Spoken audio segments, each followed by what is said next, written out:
Hi guys, so just a quick update. My Leaf has done just over 5,000 miles now, and for the past couple of weeks it's developed this really annoying rattle in the dash just above the hazard switch. But it's not very loud, but it's loud enough to annoy me, so I don't know if you can hear it. So weird thing is, if I just rest my hand on top of the hazard switch, the rattle actually stops. So it might be, I don't know, a loose clip or something like that.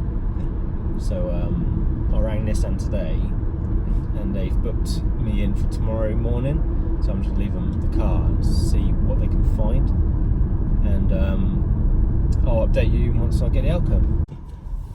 Hi guys, so just a quick update on the dash issue, the dash rattling.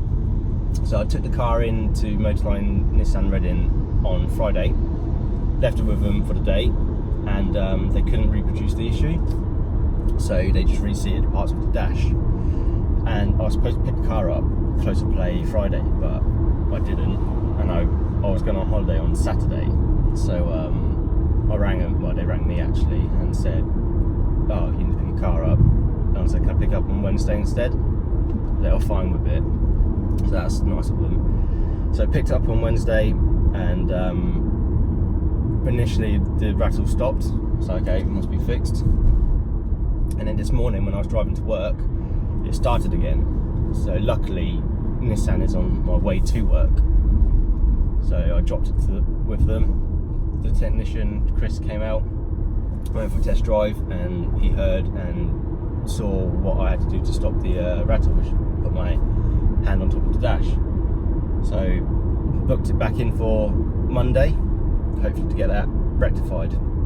So he said he needs to take the whole top dash out to see what's inside or something, I suppose, and refit. So that's all good. And just about when I was gonna leave, a guy called Gareth Williams,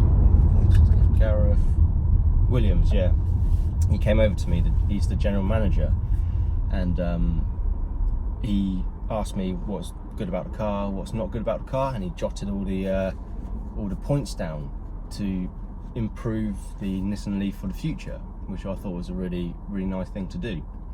So so we went through it. I said some good points about the car and some bad points about the car, mainly to do with the satellite navigation is awful. The mobile app is not very good. The steering wheel can only go up and down, you can't tilt it forwards and back, and just other bits like soft touch, door cards and stuff like that. So he's jotted everything down, and hopefully they'll make improvements. But yeah, I thought that's a really nice thing for Motorline to do. So I'm gonna drop my car off Monday and see if the issue's fixed and update you guys.